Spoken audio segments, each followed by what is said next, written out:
자, 오늘 이 시간은 믿는 자가 가르쳐야 되는 것이라는 제목을 가지고 하나님 말씀을 증거하도록 하겠습니다.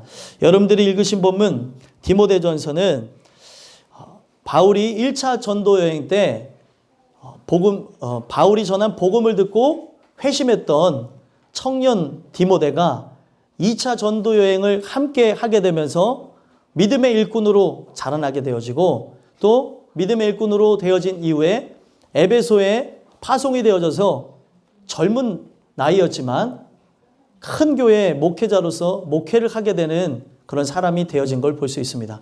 그래서 젊은 목회자로서 그 연소함을 없이 여기지 말고 에베소 교회는 소아시아 7교회 중에 가장 큰 교회였거든요. 그 교회가 어떤 중심을 잡느냐에 따라서 많은 교회들이 영향을 받을 수 있기 때문에 그 젊은 것에 내 치기에 치받쳐서 하나님의 뜻을 가리우거나 또 아직 경험이 부족한 것으로 인해서 하나님의 그 열매를 맺지 못하는 일들이 없도록 목회적인 원리와 지침을 가르쳐주기 위해서 쓴 것이 디모데전서고요. 그리고 복음 진리를 끝까지 수호하라고 하는 차원에서 쓴 것이 디모데전서입니다. 그래서 이 디모데전서를 보게 되면 영적 아들이었던 디모데에게 바울이 그 마음을 다해서 쓴 책이라는 걸 볼 수 있어요. 사도 바울은 평생 혼자 살았습니다.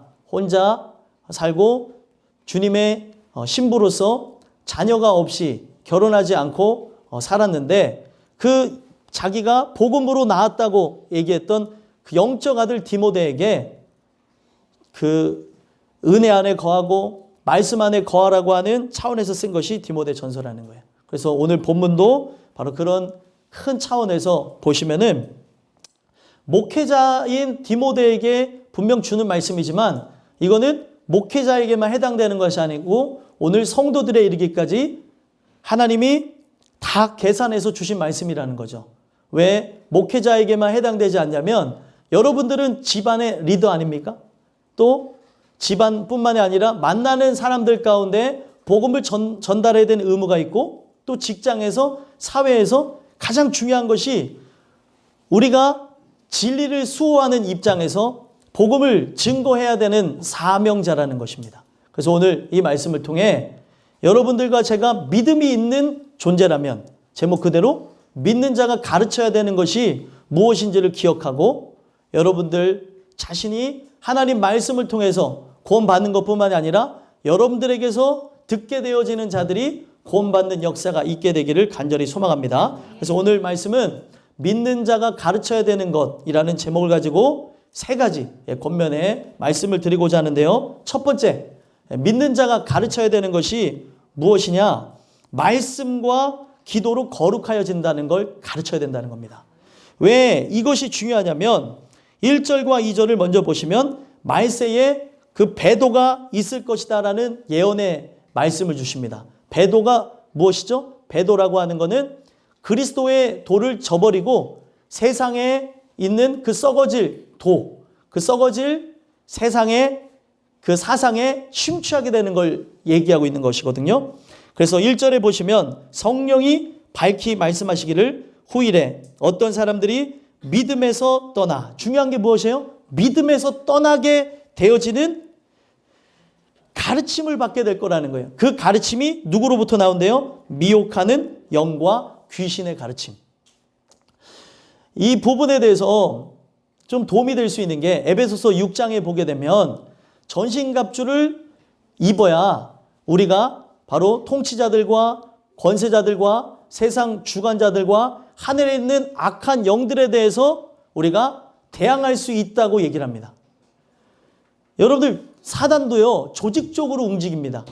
조직적으로 움직여서 목적이 뭐예요? 바로 여러분들을 무너뜨리기 위함이라는 거죠. 그래서 하늘에 있는 그 악한 영들이 어둠의 세상의 주관자들과 함께 하늘의 악한 영들은 실제로 이 모든 것을 통솔하는 사단을 얘기하겠죠. 그리고 그 밑에 이 세상의 그 어둠의 그 부분에서 주관자들이 있어요. 큰 부분에서 주관하는 그들로 인해서 세상에 뭐를 주관합니까? 상황, 환경, 형편, 처지를 갖고 그 안에 들어가게끔 만드는 거죠.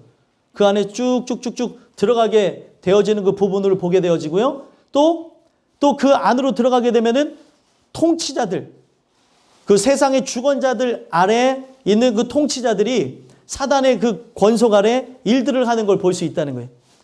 그리고 그 아래 그 권세라는 존재들이 있는데, 권세는 특징적인 걸 가지고 자기가 갖고 있는 하나님의 사람들을 괴롭히는 능력을 가지고 각자 부여받은 대로 우리가 달란트를 갖고 일하듯이 그들도 갖고 있는 능력에 따라서, 권세라는 거는 능력을 가졌다는 뜻을 갖고 있거든요. 사람들을 현혹시킨다는 거예요. 그래서 이게 말씀에 보게 되면은 미혹하는 영, 그 미혹하는 영 아래 귀신, 그 귀신의 가르침을 따르게 될 것이다라는 거예요. 참 희한한 게, 여러분들 우리는 좀 눈으로 보여지는 것에 의해서는 귀신의 가르침을 받는다고 생각을 안 하겠지만, 오늘날 우리가 숨을 쉬는 것 자체가 그 귀신의 그 가르침을 받게끔 만들어져 있습니다. 문화라고 하는 걸 통해서 우리의 인생들이 하나님을 대항하게끔 수많은 가르침과 메시지와 신호를 보내고 있다는 거예요.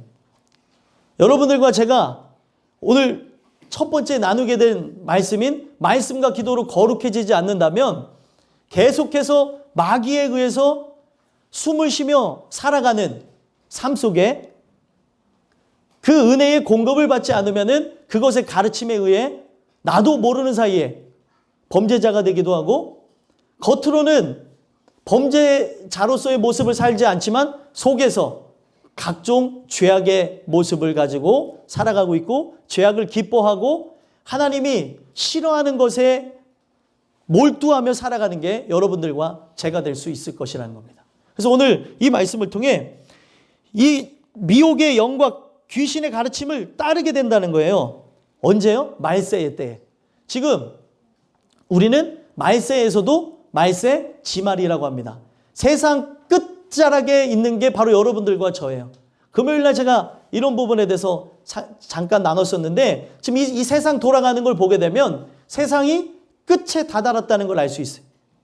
그래서 우리가 하나님의 말씀과 기도가 아니고서는 결국에 양심의 화인을 맞아서 외식하게 되어지고 거짓말할 수밖에 없다는 거예요. 2절에 나와 있죠? 자기 양심이 화인을 맞아서 외식함으로 거짓말하는 자들이라. 이거는 세상 사람들에게 얘기하는 것 같지만 세상 사람들이 아니라 교회 안에 존재하는 사람들. 진짜 말씀과 기도에 의해서 나가지 않게 되면 양심 자체가 화인을 맞는데요. 이 화인을 맞는 게 뭐냐면, 예를 들면 우리의 마음이 눈을 보여지는 것이라고 한다면 그 마음을 짓는 거예요. 불로 지져가지고 무뎌지게 만든다는 거죠. 고통 가운데에, 여러분들 고통도 계속 가하다 보면 극심한 고통 속에 살아가는 사람은 미미한 고통을 느끼지 못한다고 하더라고요. 그래서 결국에 내 마음에 하도 강력한 그 사단의 그 압박과 그 가르침으로 인해서 마음이 굳어져 버리는 거예요. 마음이 굳어져 버리니까 결국에 어떻게 해요? 마음이 굳어진 이 상태를 사람들 앞에는 드러내고 싶지 않겠죠. 또 굳어졌는지도 모르겠죠. 모든 감각이 죽어버리는 거예요. 영적인 감각이 죽어버리니까 겉으로 드러나는 모습에서 외식을 하는 겁니다. 충만한 척, 또 내가 거룩한 척, 나는 진리 가운데 거하는 척. 여러분들, 우리가 진짜 하나님 앞에, 사람 앞에는 드러낼 필요가 없어요. 말씀을 들으면서 우리가 이중적인 모습이 있다면, 내가 진짜 거룩해야 되는데 거룩하지 않고 거룩한 모습만 남아있다면, 직분의 모습만 갖고 있다면, 또 내 안에 진짜 진리를 사랑하는 모습이 없다면, 그것은 바로 여러분들 자신만 알잖아요. 또 여러분들 자신만 무뎌진 것을 알 수 있지 않습니까? 또 혹 모른다면 밝히실 수 있는 분이 하나님이시잖아요. 그 하나님 앞에 기도함으로 여러분들의 마음이 다시 살아나는 역사가 있게 되길 간절히 소망합니다. 그래서 은혜가 무엇이냐면 굳은 마음이 자여지는 거예요. 딱딱하게 굳은 마음이 살아난다라고 에스겔에서 얘기하고 있는 겁니다. 그래서 그 에스겔에 있는 그 말씀을 통해서 보니까 은혜가 뭐냐면 36장에 나오는데 딱딱하게 굳어서 죽은 마음이 살아나는 거예요. 그래서 내 죽은 양심이 살아나게 되어지고 이 양심이 살아나게 되니까 결국에 나의 행실이나 모든 것들을 돌아보게 되어진다는 거죠. 이것을 할 수 있도록 만드는 게 무엇이냐면 나의 어떤 결단과 나의 의지와 그리고 나의 수고와 노력이 아니라 3절에서부터 5절까지 보니까 무엇으로 거룩해진대요? 말씀과 기도로 거룩해진다는 거예요. 우리는 이제 결론부만 먼저 듣고 들어가는 건데 말씀과 기도로 거룩하여진다는 말이 왜 나왔냐면 3절에서부터 4절까지 내용을 보니까 그때 당시 사람들이 자기가 금욕을 하면 내 안에 올라오는 그 욕정들 있잖아요. 인간의 몸을 갖고 있으면서 올라오는 욕구가 있습니까? 없습니까? 욕구가 여러분들 없으면 사람이 살 수 있을까요? 없을까요? 없어요. 왜 살 수가 없죠? 네, 다른 욕구에서는 큰 문제가 없을 수 있겠지만 식욕이라는 게 올라오지 않으면 사람은 죽습니다. 그래서 하나님께서는 이 욕구에 관한 이 부분들을 은혜 안에 다스릴 수 있도록 말씀을 주신 거예요. 이 말씀을 통해 다스림을 얻지 못한다면 이 욕구가 너무 발산되어지는 것도 문제고 욕구가 없는 것도 문제가 되어지죠. 내 모든 이 육신의 연약함이 바로 그리스도를 드러내는 데에 역사가 있어야 된다는 것입니다. 그래서 육체는요, 야고보서에 보니까 이 육체는 있는 나날 동안, 우리가 육체를 입은 나날 동안 육신의 소욕, 안목의 정욕, 이생의 자랑이 나올 수밖에 없대요. 이게 세상 안에서 계속해서 나오는 것입니다. 그런데 은혜는 무엇이냐면 이 모든 것들을 통제하고 다스리고 거스릴 수 있는 능력이라는 거예요. 인간의 결단으로 되는 게 아닙니다. 근데 그때 당시 사람들이 문제가 무엇이냐면 영지주의라는 게 육은 무익한 것이고 영만 필요한 것이다 해가지고 육은 더러운 것으로 치부하면서 나갔던 존재들이 있었고 또 그것과 혼합주의가 들어오게 되어지면서 온전한 신앙을 갖지 못하도록 만들었다는 거예요. 그것이 비단 2000년 전에만 있었던 것이 아니라 오늘날도 마찬가지예요. 그리고 오늘날 큰 교회 중에도 바로 이 영지주의를 가지고 엄청나게 큰 교회를 이룬 데가 있습니다. 그럼 제가 말씀을 드릴 수는 없어요.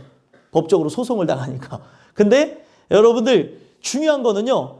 이게 얼마나 무서운 것인지 내 안에 하나님의 주신 그 은혜를 통해 말씀과 기도로 거룩해진다고 했는데 사람이 자꾸 어떤 법령을 세우고 이 법령을 스스로 지켜야 되는 것처럼 만들었다는 거예요. 성경은 딱 여기서 잘라서 말하는 게 3절 한번 읽어볼까요? 읽어보겠습니다. 시작. 혼인을 금하고 어떤 음식물을 먹지 말라고 할 터이나 음식물은 하나님이 지으신 바니 믿는 자들과 진리를 아는 자들이 감사함으로 받을 것이니라. 아멘. 혼인을 금하라는 이유는 무엇일까요? 육체에 올라오는 정욕을 차단하라는 사람이 있었던 거죠. 그래야 깨끗해진다. 그래야 정결해진다. 이런 얘기를 한 거예요. 또 음식물을 먹지 말라 그랬어요. 음식물을 안 먹은다고 깨끗해지나요? 아무리 사람이 깨끗해진다 하면서 고기를 안 먹는다 하더라도 그 더러운 마음은 어떻게 하겠냐는 거예요. 고기 먹고 싶은 마음은 어떻게 할 거냐는 거예요. 그 마음이 올라오는데 제가 말씀드렸잖아요. 저번 주인가? 벌써 몇 주 됐는데 그 고기를 안 먹는 그 직업을 갖고 있는 분들이 그 음식점 가서 잘 식사하시고 거기 사람들 많은 데서는 고기는 안 드신대요. 갈 때 돈가스 포장이에요. 이러고 갔대잖아요. 실제로 들은 얘기예요. 예? 돈가스 포장이요. 집에 가서 먹는 거 집에 가서. 얼마나 웃겨요. 그러니까 그거는 뭐예요? 아무리 금욕한다 하더라도 올라오는 마음을 컨트롤할 수 없는 거예요. 그리고 이 컨트롤 안 되는 이것을 성경은 우리가 죄인이어서 그런다. 그리고 내 안이 부패해서 그런다고 해서 이것을 해결할 수 있는 것은 주님의 말씀밖에 없다고 얘기하는 거예요. 그렇기에 이렇게 연약하기에 부족하기에 주님 말씀을 들어야 된다고 얘기하는 거죠. 근데 세상은 뭐예요? 그렇기 때문에 더 규칙을 세워서 해야 될 것이고 규칙 가운데에 우리가 자꾸 나태하고 풀어지니까 1시간에 최소한 3번씩은 예수님 생각합시다. 3번 너무 적은가요? 그래도 10분에 한 번꼴로 6번만 생각합시다. 이게 뭐예요? 사랑하면은 사랑하는 자가 내 아내를 생각할 때 하루에 6번만 생각해야지 남편 생각할 때 6번만 생각해야지 그래요? 하루 종일, 그죠? 하루 종일 하는 거죠. 예, 360을. 그 생각이 누가 하라고 해서 하면 좀 이상한 사람인 거예요. 사랑 안에, 사랑이라는 건 빠져들어간다는 거예요. 그럼 빠져들어가게 되면 그 서로의 마성의 매력에 빠져서 콩깍지가 씌어서 그 사람인 줄 모르고 결혼하는 경우가 있어요. 저 사람이 이 사람인 줄 몰랐네? 결혼해서 보니까 다른 사람이에요. 그래도 어떻게 해요? 물를 수가 없잖아요. 미워도 은혜 안에 하나님께서 새롭게 세워가라고 나를 택하신 거고, 미워도 저 사람을 통해 주님 만났고, 미워도 저 사람과 함께 가라고 손 붙잡게 하신 거고, 말씀 안에 하나하나 깨어져서 가는 거예요. 근데 그리스도가 다스리지 않으니까 서로의 단점만 보고 내 단점을 본다면 희망이 있는데 내 인생이 망한 건 저 사람 때문이라고만 생각하니까 이 모든 부분이 개선이 되질 않는 거예요. 한 사람이라도 말씀에 깨어져 있는 집안이라면 시간이 오래 걸릴지언정 회복이 일어납니다. 오래 걸릴 수 있어요.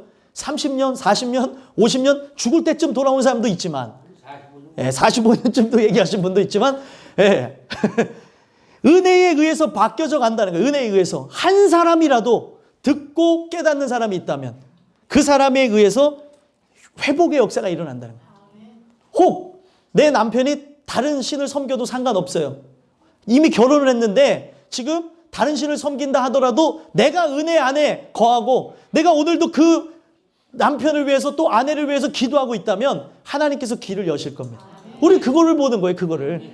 한 사람이라도 귀가 열려서 듣냐는 거죠. 한 사람이 눈을 떠서 본다면 절벽에 떨어지는 일이 없고 듣는다면 위험에 대해서 피할 수가 있게 되어지는 거예요. 근데 오늘날 이 사람들의 이야기를 보면 자꾸 내가 뭔가 할 수 있을 것처럼 우리가 금욕하는 것이 깨끗해지는 것처럼 만들었다는 거예요. 아닙니다. 성경은 딱 잘라서 말해요. 말씀과 기도로 거룩해진다. 그래서 믿는 자들 그리고 진리를 아는 자들이 어떻게 받으래요? 감사함으로 받으라는 거예요. 감사함으로. 감사함으로 받게 되어지면 된다는 거죠. 왜 감사함으로 받으라냐고 봤더니 4절 한번 읽어볼까요? 읽어보겠습니다. 시작. 하나님께서 지으신 모든 것이 선하매 감사함으로 받으면 버릴 것이 없나니. 아멘. 지금 지으신 모든 것이 뭐래요? 선하대요. 하나님 보시기에 좋았더라 라고 하는 내용이 창세기에만 있는 게 아니라 계시록까지 우리의 인생에까지 미치고 있는 거죠. 근데 거기에서 문제가 뭐예요? 지금 이 모든 걸 다스려야 될 인간이 타락하게 되면서 모든 질서가 무너져 버린 거예요. 그러면 내가 하나님의 말씀과 기도로 거룩해진다면 창조하셨을 당시에 원형으로 복원되어진다면 이 모든 것을 지혜와 또 하나님의 인도하심 속에 아름답게 다스려 갈 수 있다는 거예요. 감사함으로 받게 된다는 거죠. 감사가 뭐라 그랬죠? 여러분 기억하신 분들 계시나요? 감사. 이런 거는 외우면 좋아요. 감사라고 하는 거는 원어의 의미로 보면은 은혜가 머물러 있다는 거예요. 은혜가 머물러 있기 때문에 바로 카리스토스라고 해가지고 유가 좋다는 거고 카리스토스가 은혜를 받았다는 뜻이에요. 그러면은 그 좋은 은혜가 머물러 있는 게 감사라는 거예요. 감사는 그냥 나오는 게 아니겠죠, 그러면? 은혜 받은 자 입에서만 튀어져 나오는 게 감사입니다. 그래서 성경에서 말하는 감사는 감사할 수 없을 때 하는 게 감사라고 얘기하는 거예요. 이럼에도 감사, 저럼에도 감사. 예? 내가 뒤로 넘어졌는데 코가 깨졌는데 왜 감사해요? 예? 머리 깨진 것보다 낫잖아요. 아 진짜 생각해보면 머리 깨진 것보다 낫잖아요. 아 그런 생각 안 해보셨어요? 예.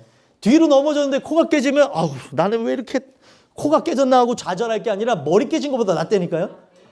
예. 이 머리가 굉장히 중요한 건 아시죠? 이 조금이라도 이 머리 뇌 안에 공기가 들어가도 간염이 생길 수 있고 여기 안에 출혈이 생기면 각각 문제가 생길 수 있는데 그 하나님의 은혜 가운데 여기 살아계신 분이 여기 계시잖아요. 예? 하나님이 이렇게 만지셔가지고 다 피해가지고 한 주간 딱 바짝 이렇게 회복하고 촥 나타나셨잖아요. 예, 하나님께서 그렇게 해 나가시는 거거든요. 근데 다칠 당시에는 나에게 왜 이런 일이 있는가 하지만 다 돌아보고 의사의 소견을 다 들어보니 야 이거는 하나님이 도와주신 것 외에는 이거는 설명할 길이 없는 거예요. 예? 좀 앞전에도 또 먼저 그렇게 도움을 받으신 분이 계시고 아주 형님과 아우가 그냥 교회를 든든히 세워나가려고 아주 그냥 하나님이 새 정초부터 바꿔나가십니다. 이게 우리에게 은혜가 없다면 안 좋은 일이죠. 은혜가 없는 일은 절망한 일이지만 은혜가 있으니까 그럼에도 불구하고 세우시고 그럼에도 불구하고 나에게 호흡 주시고 나에게 오늘 사명자로 살 수 있게 하신 게 감사라는 거예요. 이것이 어떻게 해서 우리에게 감사함으로 나옵니까? 말씀과 기도 때문에 그렇다는 거예요. 그래서 여러분들 모든 것이 선함에 감사함으로 받으면 버릴 것이 없나니 이것을 이루는 게 뭐예요? 하나님의 말씀과 기도. 이것으로 어떻게 되어진대요? 거룩하여진다. 여러분들 말씀은 지금 선포가 되어지고 있죠. 또 말씀은 집에서 읽을 수 있게 만들어 놓으셨죠. 결국에 이 말씀을 통해서 우리가 연약하고 부족한 존재, 하나님의 은혜의 긍휼이 필요한 존재라는 걸 깨닫게 하십니다. 그래서 이 영혼에서부터 그 말씀을 통해 빛비침을 얻은 자들에게서 나오는 게 뭐예요? 기도입니다. 기도. 기도는 다윗이 하나님 앞에 기도하는 그 부분을 보면 어떻게 이 기도가 이루어져 있냐면 기도라고 하는 건 하나님이 개입해달라는 거예요. 나는 연약하고 부족합니다. 내 스스로는 살아갈 길이 없사오니 내 인생에 개입해 주세요. 나를 좀 중재해 주세요. 나를 좀 말려주세요. 아유, 우리 생각을 해봐요. 나는 죄악대로 살아가려고 그렇게 애쓰지 않아요? 나만 그런가? 여러분들은 안 그러신가 보네. 충만하시. 어쩜 이렇게 틈만 있으면 그 틈을 이렇게 해가지고 이렇게 빗나가려고 저렇게 빗나가려고 틈만 있으면 제가 했습니다. 이를 겉으로는 안 그러죠. 그래서 외식한다는 거예요. 아니 목사가 겉으로 제가 했습니다 이런 사람이 있어요? 속에서 제가 했죠. 이러고 있으니까 문제죠. 예? 하나님께서는 속을 뚫어보신대요. 왜? 외모를 보고 판단하는 게 아니라 겉으로 좀 열심히 듣는 걸 보는 게 아니라 속에서 어떤 마음을 갖고 있는지 보신다는 거예요. 그러니까 이 하나님이 정확한 하나님이죠. 사람은 외모를 보고 뽑잖아요. 사람의 스펙을 갖고 뽑잖아요. 사람이 갖고 있는 능력을 갖고 뽑잖아요. 근데 하나님은 그 중심에 하나님을 의지하는 자를 뽑으신다는 거예요. 하나님이 아니면 안 된다고 하는 사람. 그래서 여러분들과 제가 다른 걸 가르치는 게 아니에요. 여러분 세상 사람들은 뭘 가르칩니까? 너는 처세술을 배워야 된다. 그래서 삼국지를 읽으라고 그러고 손자병법을 읽으라고 그러고 이 세상에서 살아가려고 그러면 사자성어를 외우라고 그러고 이상한 거를 자꾸 가르친다는 거예요. 여러분들 우리는 그리스도인입니다. 그리스도인이면은 말씀과 기도로 거룩해지는 것이고 믿는 자가 가르쳐야 되는 것은 세상 지식이 아니에요. 성공하는 걸 가르치는 게 아닙니다. 이 세상에서 어떻게 살아갈까에 대해서 고민하게 만드는 게 아니라 우리가 그들에게 가르쳐야 되는 건 말씀과 기도로 거룩해진다는 것. 이것 외에는 방도가 없다는 거예요. 근데 오늘날 기독교인들의 그 삶을 봐도 자꾸 아이들에게 이 세상에서 높은 사람이 돼야 된다고 하면서 고지로 높은 곳에 올라가야 멀리 볼 수 있다. 그리고 훌륭한 사람이 되어져야 그 사람들을 내가 이렇게 케어할 수 있냐라고 하는 그런 내용들을 가르치고 있고 그것뿐만이 아니라 지금 이 세상에 살아가는 데서 안락하고 평안함만을 강조하고 있는데 복음은 이 세상의 그 어떤 곳에도 굴복하지 않는 게 복음입니다. 절망 가운데 있어도 행복한 것이고 그리고 고통 가운데서도 기쁨이 넘치는 게 복음이라는 거예요. 그래서 오늘 여러분들과 제가 이 말씀을 통해서 믿는 자라고 한다면 이제는 내가 뭘로 거룩해진다는 걸 기억해야 돼요? 말씀과 기도. 다른 훈련이 아닙니다. 말씀과 기도로 거룩해지는 거고 집안에서도 울려 퍼져야 되는 게 말씀과 기도고 살아가면서 해야 될 기본적인 건 해야겠죠. 하지만 그것보다도 먼저 가르쳐야 되는 게 뭐예요? 말씀과 기도. 그래서 여러분들 유대인들이 율법주의자였고 유대인들은 실패했지만 그들이 그리스도를 모르니까 실패했다고 하는데 그들이 사실 그들의 교육 속에서도 첫 번째로 친 게 뭐냐면 하나님 말씀 그것이 새겨지기를 그렇게 원했다는 거예요. 그래서 여러분들과 저는 말씀으로 가르치는 것뿐만 아니라 이것이 새겨지기를 소망하며 기도할 때 여러분들과 저의 삶 속에 만나는 모든 이들이 우리뿐만이 아니라 다른 모든 이들까지 은혜로 세워지는 역사가 있을 줄 믿습니다. 두 번째로는요. 믿는 자가 가르쳐야 되는 것이 무엇이냐면 경건에 이르도록 내 자신을 연단하라 라고 가르쳐야 된다는 거예요. 자, 여러분들 말만 들어서는 경건에 이르도록 내 자신을 연단하라고 하면 누가 해야 되는 것 같아요? 내가 해야 되는 것처럼 들려지죠. 그래서 이 부분을 잘 들으시지 않으면 내가 해야 되는 것처럼 생각이 드는데 6절에서부터 11절까지 내용을 보면은 내가 하는 것이 아니고 하나님이 할 수 있도록, 하나님께서 마음껏 일할 수 있도록 바로 순종하며 나가라는 얘기를 하고 있다는 거예요. 자, 그러면은 6절 한번 읽어볼까요?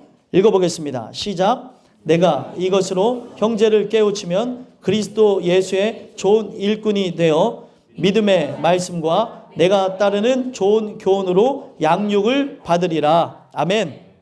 자, 6절에 보니까 내가 이것으로 형제를 깨우치면 이것이 뭐예요? 말씀과 기도예요.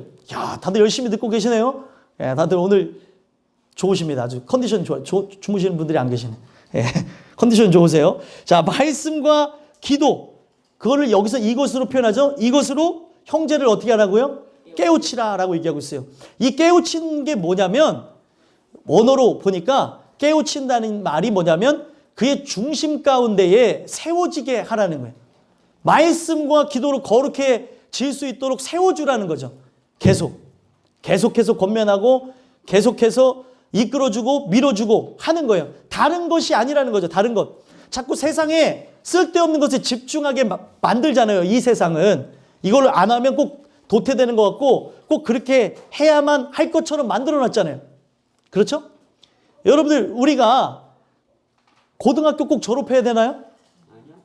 네? 세상이 만들어놓은 법안에서는 우리 기본적으로 고등학교는 졸업해야 되는 것처럼 만들어놨는데 고등학교는 졸업하지 않을 수도 있는 거예요.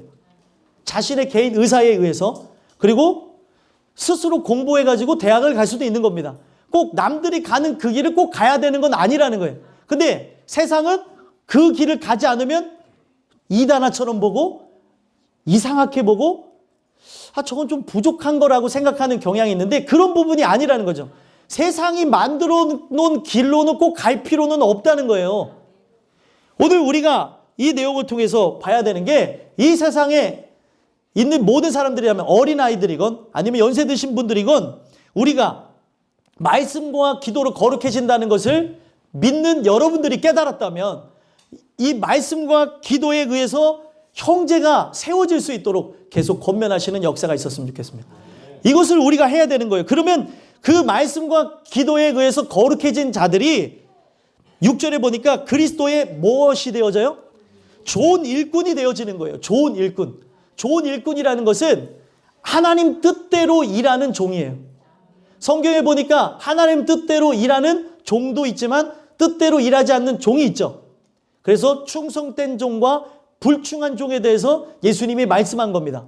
그래서 주인의 뜻에 주인의 마음에 부합해서 주인이 없을지라도 주인을 사랑하여서 일하는 종이 있는가 하면 주인이 싹 사라지자마자 자기가 하고 싶은 대로 하는 사람이 있어요. 여러분들 사람이 보일 때 일하는 사람과 보이지 않을 때 일하는 사람들이 있어요. 근데 이 두 가지 다 떠나서 보일 때나 보이지 않을 때 일하는 사람이 있습니다. 그렇죠? 근데 보이지 않을 때 일하지 않는 사람은 나중에 시간이 지나면 어떻게 되는 줄 아세요? 그 보이지 않을 때 일 안 하는 것을 목격한 사람들이 하나 둘씩 나와서 그 사람들의 성품이나 그 일들에 대해서 나중에는 문제점에 대해서 알게 되는 날이 오게 된다는 거예요. 우리는 하나님의 은혜를 받은 자로서 사람들한테 보이려고 일하는 게 아니라 성경은 그 얘기를 하고 사람에게 보이려고 기도하는 사람이 있고 사람에게 보이려고 헌금하는 사람이 있고 사람에게 보이려고 헌물을 드린 사람이 있고 사람에게 보이려고 봉사하는 사람이 있는데 우리는 하나님께 보이려고 하는 거라는 거예요. 사람의 그런 눈을 의식하는 게 아니라고 예수님이 못을 박았습니다.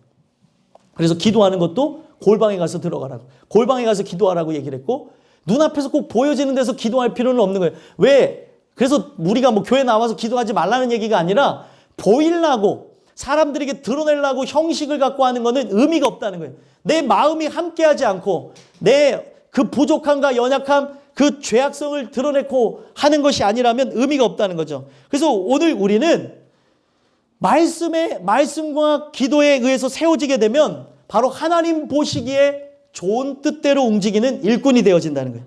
그래서 결국에 믿음의 말씀과 내가 따르는 좋은 교훈으로 양육을 받으리라. 계속 말씀과 기도가 결국에 믿음에서 떠나지 않게 하는 거고, 그 믿음을 통해서, 말씀을 통해서 믿음의 말씀이 들어오고, 결국에 좋은 교훈, 하나님의 뜻 가운데, 하나님의 은혜를 주셔서 깨닫게 하신 것 가운데에 점점 양육을 받게 되어진다는 거예요. 양육은 뭐냐면 우리 영혼이 살찌어 간다라는 뜻이에요. 양육이라고 하니까 우리가 좀 이렇게 마음에 와닿지 않는데 살찌어 가게 되어지는 거예요. 그러니까 은혜를 받아야 어떻게 되어지는 거예요? 성장이 일어나는 거죠. 은혜를 받아야 성숙하게 되는 거죠. 그 은혜를 받지 않으면 희한한 거는 교회를 50년 다녀도 똑같습니다. 그래서 항상 내게 주시는 말씀이 무엇인가, 나에게 어떤 말씀을 주시는가에 대해서 들어봐야 되는 이유가, 그 말씀을 듣고 그러한가 하고 상고해야 우리가 주님 안에서 주시는 그 놀라운 역사로 데살로니가 교인들의 그 모습과 같이 바뀌어질 수 있고, 또 베레아 사람들과 같이 신사적으로 바뀝니다. 신사적이라는 게 내가 그냥 젠틀해야지에서 신사가 되는 게 아니라, 말씀에 사로잡히게 되면은 처음에는 도덕과 윤리적인 측면은 낮을 수 있어요. 속 안에서부터 변화가 일어나니까. 그런데 시간이 지나면 지날수록 도덕과 윤리적인 측면에서도 세상 사람들과 비교했을 때 뒤떨어지지를 않는다는 거예요. 왜요? 예수의 성품을 갖고 있기 때문에. 근데 이 성품은요, 하나님 말씀 안에서는 강력한 결단력을 보여주는데, 세상에서 말하는 것하고는 반대되는 것이라고 한다면 목숨까지도 내겁니다. 예를 들면은 세상에서는 인권을 중요시 여겨서 소수자들을 생각해서 얘기하는 게 뭐예요? 동성애자들을 우리는 그냥 합법화해야 된다라고 한다면, 하나님 말씀에 참 선안에 거하는 사람이라면 도덕과 윤리적인 측면에서 인격적인 모습이 있었을지라도 거기서는 피를 토하는 심정을 갖고 타협이라는 게 존재하지 않는다는 거예요. 말씀의 통치를 받으니까. 그래서 때로는 포악하게 보일 수도 있고, 때로는 우악스럽게 보이기도 하고 무식해 보일 수도 있습니다. 왜냐하면 이 말씀에 거하는 것이기 때문에. 그래서 여러분들과 저는 말씀과 기도에 처음부터 끝까지 사실 말씀과 기도로 개념을 잡고, 두 번째 말씀 또한도 말씀과 그 기도 안에 경건에 이르도록 연단해야 된다는 거예요. 연단. 자, 양육을 받는다는 거는 다른 의미가 아니라 그랬죠? 말씀을 계속 받아 먹음으로 살찌우는 게 양육이에요. 그래서 여러분들 이 말씀을 들을 때에 꼭 소리내서 아멘은 안 하셔도 좋아요. 근데 은혜 되면 아멘 하는 거죠. 그리고 속으로도 또 겉으로도 우리 안에서 진짜 내가 그러길 원한다 하면은 이 말씀 안에서 진짜 내가 살기를 원합니다 하는 그 심정을 갖고 소리내서 아멘도 하고 속으로도 하고, 하나님 내가 그렇게 되길 소망합니다 그러는 거거든요. 그럴 때에 우리가 점점 이 영적인 것이 살찌워지게 되면서 혼과 육을 다스리게 되는 겁니다. 그래서 하나님의 말씀은 성경에 뭐라고 얘기하고 있냐면 내 근원 안에 떨어진대요. 이 근원 안에 씨가 뿌려져서 그 자라나가지고 열매를 맺어가지고 나의 마음과 생각과 육을 다스리게 한다라고 얘기를 하고 있다는 거예요. 내 근원이 어떻습니까? 부패했죠. 내 근원이 어때요? 내 근원은 정말 이 영혼에 대한 그 공허함은 우주랑 비교해서 살펴봐야 될 것인데, 내 마음에 그리스도가 채워지지 않는다면 어때요? 돈, 명예, 권력, 권세로도 이 공허함을 해결할 수가 없는 거예요. 그래서 하나님께서 말씀을 통해 갈아엎으시는 역사를 통해 말씀이라고 하는 생명이라는 그 씨앗이 심겨지는 걸 통해 어떻게 되어져요? 주의 영광을 위해 살아가게 되는 거죠. 참 희한한 거는 정말 늦은 것 같은데, 이 안에서부터 나타나는 변화가 늦은 것 같은데 점점 하나님의 주시는 은혜 가운데 자라나게 되어지면 어떤 역사가 일어나냐면 내 혼과 육을 통제하게 된다는 거예요. 내 인생의 환경과 상황과 형편과 처지를 뚫고 나가는 것이 믿음이라는 것을 통해서 나오게 된다는 거예요. 그렇기 때문에 7절 한번 읽어볼까요? 읽어보겠습니다. 시작. 망령되고 허탄한 신화를 버리고 경건에 이르도록 내 자신을 연단하라. 아멘. 그렇기 때문에 망령되고 허탄한 신화는 버려버리라 라고 얘기하고, 경건에 이르도록 내 자신을 연단하라. 말씀과 기도에 더욱더 나갈 수 있도록 하라는 거죠. 그래서 망령되고 허탄한 신화가 뭔가 하고 봤더니, 망령되다는 거는 자꾸 우리가 이 세상을 살아가면서 쉽게 접할 수 있는 그런 것들을 망령되다고 합니다. 우리가 문지방을 넘어가듯이 이 망령된다고 하는 그 어원을 봤더니 쉽게 살아가면서 보고 듣고 행하는 것, 그리고 이 세상의 것을 따라가게 되어지는 그것을 망령되다고 얘기하는 거예요. 살아가면서 사람은 사람의 눈이 있기 때문에 보고 비교하고 그것을 품고 그리고 아파하고 얻고자 하는 마음이 있습니다. 그렇기 때문에 여러분 희한한 거는 대한민국의 패션과 아프리카의 패션이 다르죠. 아프리카에서는 보고 자란 것에 의해서 자꾸 그 당시에 그 사람들이 갖고 있는 문화들을 얻게 되어지는데, 대한민국은 이런 문화가 쫙 있다 보니까 어제도 가다 느낀 게 4명의 고등학생이 지나가는데 옷을 맞춰 입은 줄 알았어요. 롱패딩을 입고 쫙 지나가는 거예요. 야, 여기도 롱패딩, 저기도 롱패딩, 자, 저기도 롱패딩. 여러분들 이게 뭐냐면 망령된 겁니다. 망령됐다는 거예요. 그래서 여러분들 뭐 우리가 옷을 입지 말라는 의미가 아니라 어쩔 수 없이 내 안에 들어오는 것이라는 거예요. 어쩔 수 없이 옷 입고 살아가고 어차피 옷을 입는다면 이 세상 앞에서 도태되지 않고자 옷을 입는 게 사람의 본심이라는 거죠. 근데 이것 안에 거하지 말고 또 허탄한 신화라는 게 무엇이냐면 사람들이 만들어 놓은 허황되고 과장된 이야기에 빠지지 말고 오직 말씀과 기도에 전무하라는 거예요. 이 세상이 만들어 놓은 이야기, 이 세상이 하나님의 그 진리의 가치를 반박하면서 만든 것에 나가지 말고 오직 말씀 가운데 나가라는 겁니다. 그래서 경건이 무엇인가 하고 봤더니요, 경건이라고 하는 것은 다른 게 아니라 하나님께 진실한 마음으로 예배를 드리는 게 경건이라는 거예요. 그러면 진실한 마음으로 예배 드리는 게 시편 51편에 있는 내용, 50편에 있는 내용을 통해서 보니까 하나님 앞에 나가는 죄인들의 모습이 뭐예요? 상한 심령 갖고 나가는 거예요. 상한 심령. 오늘 내가 하나님의 은혜가 없으면 안 됩니다. 하나님 나에게 은혜를 주시옵소서 하면서 나가는 게 경건이라는 거예요. 오늘도 하나님 내게 은혜 주시지 않으면 안 됩니다. 은혜를 주시옵소서라고 하면서 하나님을 의지하는 것, 바로 그걸 경건이라고 얘기하는 거예요. 그럼 왜 하나님을 의지하는가 봤더니 내 자신을 연단하라라고 하는 연단의 의미가 벌거벗었다는 거예요. 벌거벗어서 이 연단이라는 말이 어디서 나오냐면 올림픽 경기하는 자들이 예전에는 옷을 다 벗고 했었습니다. 그러면 그 옷을 다 벌거벗고 자기의 그 강인함과 또 자기의 그 힘을 가지고 했었던 그 모습처럼 지금 연단하는 것이 여기에 올인을 하라는 거예요. 말씀과 기도에. 근데 단 뭐예요? 지금 벌거벗은 것이라고 하는 그 모습에 내 모든 생각이 매몰되지 말고 내가 지금 훈련하고 있다는 것, 내가 지금 말씀과 기도로 연단받아야 된다는 그것에 탁 붙잡아서 나가라고 하는 그 얘기를 하고 있다는 거예요. 그러니까 이거는요, 어떤 의미냐면 내가 하나님 앞에 벌거벗은 존재라는 거예요. 벌거벗은 존재로서 나는 하나님의 긍휼을 입지 않으면, 은혜를 주지 않으면 살 길이 없습니다가 바로 연단한다는 내용이에요. 나는 하나님의 은혜가 필요합니다. 오늘 그 예배 가운데 주시는 은혜가 아니면 하루도 살 수가 없고 1분 1초도 살아갈 수 없다는 게 바로 경건에 이르도록 내 자신을 연단하는 거라는 거예요. 그러면은 여러분들 보세요. 우리 자신이 연단되어질 수 있도록, 우리의 인생이 바뀌어질 수 있도록 하는 게 뭐예요? 예배 자리에 나가 있는 거죠.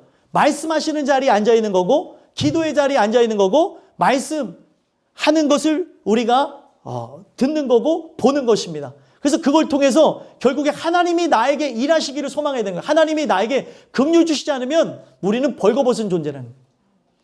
하나님 나에게 은혜를 주십시오. 하나님 나에게 사랑을 베풀어 주십시오. 나는 당신의 사랑이 아니면은 진짜 천둥 벌거숭이와 같습니다. 나는 아무것도 할 수 없는 존재입니다. 이게 바로 디모데를 향해서 줬던 말씀이고 오늘 우리에게 주신 말씀이라는 겁니다. 그래서 육체의 연단은 8절에 보니까 약간 유익이 있지만 경건은 어떻대요? 범사에 모든 것에 유익하니 금생과 내생에 약속이 있다는 거예요. 왜 약속이 있다는 얘기를 했을까요? 여러분들 성경은 구약과 신약, 옛 약속과 새 약속으로 되어졌죠? 이걸 통해서 얘기하고 있는 게 뭐예요? 진짜 그 약속 따라 난 자들, 약속이 실행될 자들에게 일어난 현상이 뭐예요? 예배 가운데에 긍휼을 구하는 것. 당신의 은혜가 아니면 나는 이 죄인이라고 하는 거를 감출 수가 없습니다. 벌거벗었다는 거는 수치스럽고, 그리고 나는 더럽고, 나는 하나님 앞에 드러낼 것이 없다는 거예요. 그래서 그분이 예수 그리스도라고 하는 옷을 입혀줘야 산다는 의미가 있는 거예요. 그래서 오늘 여러분들과 저는 이 주시는 말씀을 통해 내가 진짜 하나님이 택한 영혼이라고 하면은 내 생에 약속이 있기를 원합니다. 금생에만 약속이 있는 것이 아니라 저 천국에서 그 새 옷을 입고 그리스도로 옷 입고 천국 가는 일이 있기를 소망합니다. 바로 그 일을 위해서 어디에 거하는 거예요? 말씀과 기도에 거하는 거예요.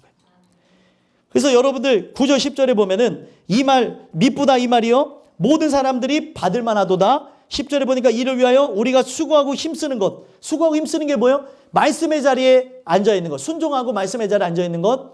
또 말씀을 보는 것. 그리고 기도의 자리에 앉아 있는 것. 또 기도하는 것을 얘기하는 거죠. 근데 이것으로 구원을 얻는 게 아니라 하나님이 그게 일하실 수 있게 하는 인간이 할 수 있는 최소한의 순종의 모습이라는 거예요. 하나님이 역사하지 않으면 이거는 뭐예요? 말씀과 기도, 율법주의자들 합니까 안 합니까? 하죠. 근데 그걸로 그들이 했다고 해서 이것으로 어떤 유익을 얻는 게 아니라 오늘 최소한의 내가 말씀과 기도에 붙어있는 그것을 통해서 하나님이 역사하시게 하는 거예요. 하나님이 도와주시지 않으면 안 됩니다. 내가 이것에 앉아있다고 해서 변화되는 게 아니라 주셔야 바뀌는 것이고 하나님께서 나를 만지시지 않으면 안 되는데 나를 도와주시옵소서. 그런 자들에게 하나님께서 은혜를 베푸실 거라는 거예요. 그래서 보시면 우리 소망을 살아계신 하나님께 두미니 곧 모든 사람 특히 믿는 자들의 구주시라. 힘쓰는 것 수고하고 힘쓰는 이유가 뭐래요? 소망이 하나님께만 있는 거예요. 하나님이 주셔야 되는 거예요. 내가 오늘도 이 예배가 긴데 1시간 반 정도 드리는데 여기 앉아있는 이유가 뭐예요? 그분만이 소망을 주시는 분이기 때문에 오늘도 이 말씀을 통해 내가 능력을 힘을 또 하나님께서 생기를 불어주면 살 길이 없기 때문에 이 자리에 붙어 있는 거라는 거예요. 다른 이유가 아닙니다. 앉아있는 것에 의미를 두는 것이 아니라 앉아있을 때 하나님 은혜 주셔야 되지 않겠습니까? 내가 오늘도 앉아있는 이유는 소망이 당신에게 있기 때문에 내가 오늘도 당신에게 피하는 겁니다. 주님 나에게 은혜 주시옵소서. 이런 마음으로 앉아있는 거라는 거예요. 여기에 앉아있는 걸로 다 되는 게 아니라 앉아서 최소한의 것을 구하는 거예요. 긍휼. 하나님 은혜 주셔야 내가 삽니다. 그것을 얘기하는 거라는 거죠. 또 기도는 뭐예요? 하나님 나 중재해 주셔야 돼요. 나는 죄 많은 인간이고 오늘도 이 소욕을 이겨낼 수 있습니까? 없습니까? 없어요. 하나님 나를 통치하시고 다스려 주시옵소서. 할 때 바로 우리가 살 수 있게 되어지는 거죠. 그래서 모든 사람 특히 믿는 자들의 구주시라. 당신만이 나를 구원하실 수 있는 거예요. 이거를 어떻게 하래요? 11절 읽어보겠습니다. 시작. 너는 이것들을 명하고 가르치라. 다른 걸 가르치는 게 아니에요. 말씀과 기도에 전무하는 것을 여러분들의 사랑하는 자녀들에게 남편과 아내에게 또 부모에게 권면하며 가르치라는 거예요. 이것만이 좋은 일꾼 그리스도 예수의 사람이 되게 한다는 사실입니다. 여러분들과 제가 바로 그런 역사의 주인공들이 되시기를 간절히 소망합니다. 마지막 세 번째로는요. 믿는 자가 가르쳐야 되는 것이 무엇이냐면 바로 12절에서부터 16절까지 내용을 보니까 바로 읽는 것과 권하는 것과 가르치는 것에 전념하라는 거죠. 다른 것을 얘기하지 않았습니다. 바로 본이 되어 12절부터 보면 본이 되어 읽는 것, 권하는 것, 가르치는 것에 전념하라고 얘기했다는 거예요. 자, 여러분들 우리의 인생은요. 참 하나님이 주시는 그 은혜가 아니고서는 끊임없이 올라오는 이 육체의 소욕을 거스릴 수가 없다는 거예요. 그래서 얘기하고 있는 게 뭐예요? 읽는 것은 뭐예요? 읽는 것. 예? 읽는 것은 나를 위해서 읽는 거죠. 그리고 권하는 것과 가르치는 건 뭐예요? 남을 위해서. 그래서 이것에 대한 결론이 무엇입니까? 16절에 내 자신과 내게 듣는 자를 구원하리라. 오늘 이 말씀 안에 붙어 있어야 되는 이유가 말씀을 제대로 들으면 기도가 터져 나오는 거예요. 그리고 기도의 그런 시간이 앉아서 하는 것도 중요한데 삶 전체가 기도로 바뀝니다. 기도는 뭐냐면 주님을 의존하는 거예요. 당신이 나에게 은혜 베푸시지 않으면 살 길이 없습니다. 그게 바로 다른 게 아니라 기도라는 거죠. 그래서 그 읽는 것, 권하는 것, 가르치는 것에 전념하라. 그 말을 통해서 다시 뒤집어서 보게 되면 12절 한번 읽어볼까요? 읽어보겠습니다. 시작. 누구든지 내 연소함을 없이니 여기지 못하게 하고 오직 말과 행실과 사랑과 믿음과 정절에 있어서 믿는 자에게 본이 되어. 아멘. 모든 믿는 자에게 본이 되려면 어떻게 하라는 거예요? 읽는 것, 권하는 것, 가르치는 것에 어떻게 하랍니까? 전념하라는 거예요. 전념하라. 그리고 똑같이 얘기하고 있죠. 15절에 뭐라고 하고 있어요? 이 모든 일에 전심전력. 전심이 뭐예요? 전심. 모든 마음이 여러분들 뺏길 수 있어요? 없어요? 있죠. 아 진짜 예배를 드리면서 가스불 켜고 왔는데 전심이 나와요? 예? 예배 다 끝나고 가면은 집이 어떻게 돼 있어요? 없어요, 집은. 아 그런 거라니까 마음속에 자꾸 남아있는 게 있는 거죠. 근데 그것이 흐트러짐 없이 이곳에 올인하라는 거예요. 하나님만 바라보라는 거죠. 예배 시간은 어떤 시간이에요? 하나님의 긍휼을 구하는, 다른 것을 바라보는 게 아니라 하나님 나 은혜 줘야 됩니다 라고 하는 그 마음에 매달려 있는 거라는 거예요. 이게 전심이에요. 전력은 뭐예요? 전력. 이 모든 힘을 다하는 것. 예? 제가 고등학교 3학년 때 마라톤을 했었어요. 제가 철인 3종 경기 대회에서 3등한 친구보다 달리기 기록이 빨랐기 때문에 제가 학교에서 달리기를 전교 1등을 했거든요. 오래 달리기. 그래가지고 선생님이 너는 고등학교 3학년인데 신학교 가야 되는데 신학교 가긴 가는 건데 학교 대표로 뛰어라. 그래가지고 남들 다 공부할 때 저는 고등학교 3학년 때 공부도 못하는데 6개월 동안 마라톤을 했어요. 네, 6개월 동안 마라톤, 단기 마라톤이 10km. 단축 마라톤에서 맨날 하루에 10km씩 뛰었어요. 매일 10km씩 뛰고 기록 재고 하는데 선생님이 이제 제가 기록이 항상 좋으니까 당연히 제가 1등 할 줄을 알았는데 시험 당일날 제가 컨디션이 너무 안 좋은 거예요. 아침에 초콜릿을 먹고 왔는데 초콜릿을 먹고 체한 거예요. 그래갖고 배가 아프고 그러니까 천천히 뛰었죠. 천천히 뛰고 들어갔더니 선생님이 반겨 맞이하는 게 아니라 저희 선생님이 핸드볼 선수였거든요. 이따만한 손을 이렇게 스매시를 날리시더라고요. 너 왜 전력으로 뛰지 않았어? 그리고 항상 연습했던 게 뭐냐면 1000m 남겼을 때 마지막 모든 걸 다 젖먹더니까지 다 해서 뛰라 그랬는데 배가 아프니까 웃으면서 들어온 거예요. 근데 또 이제 제가 좀 해맑잖아요. 좀 정신이 좀 좀 분위기 파악 못하고 좀 옛날보다 나아지겠지만 지금도 분위기 파악 잘 못할 때가 있어요. 근데 우리 아버지가 오셨네. 우리 아버지 되게 권위적인 아버지인데 뭐 해도 안 오시는 아버지가 와서 유선아 그런데 아버지 이러고 들어온 거예요. 그날 맞아 죽을 뻔했습니다. 우리 선생님한테. 우리 아버지가 말리는 바람에 살았는데 전력으로 뛰라는 거예요. 거기서만 전력으로 뛰어서도 몇 명을 제끼고 들어왔는데 그렇게 해가지고 되게 못했는데 11등 했어요. 11등 하고 저희 학교 애들이 다 5등, 3등 하고 저희 막 전통 수련회 수박도 한 친구들하고 뛰었는데도 저희가 잘 뛰었는데 그리고 결국에 등수에 못 들어서 그렇게 혼났던 기억이 있습니다. 제가 기억하는 건 그거예요. 전력이라고 하는 거는 온몸에 그 젖먹더니까지 다 해서 저기 결승점을 향해 뛰는 겁니다. 그래서 성경은 뭐라고 얘기했죠? 우리가 표대를 잡은 줄로 여기지 아니하고 끝까지 달려간다는 거예요. 끝까지. 그 결승전까지 쉬지 않고 나가는 거예요. 그래서 결승전 가서 쓰러져야 된다는 거예요. 그래서 그 연습을 했습니다. 너 들어올 때 쓰러져야 되는데 손을 들고 가니까 선생님이 화가 나가지고 우리 아버지가 안 말렸으면 아마 죽었을 건데 제가 그게 기억이 나는 거예요. 전력으로 가야 되는 거예요. 전력으로. 근데 오늘날 우리가 바로 그 하나님의 주시는 그 말씀 안에 모든 걸 걸고 나가야 되는데 모든 마음과 모든 힘이 거기에 쓰여져야 되고 기도하는 것에 모든 마음을 갖고 모든 것이 거기 쓰여져야 되는 게 오늘날 바빠요. 바빠서 말씀에 가까이 나가지 못하게 하고 또 우리 인생을 살다 보면 기본적으로 살다 보니까 그 모든 것에 다 빠지게 만든다는 거예요.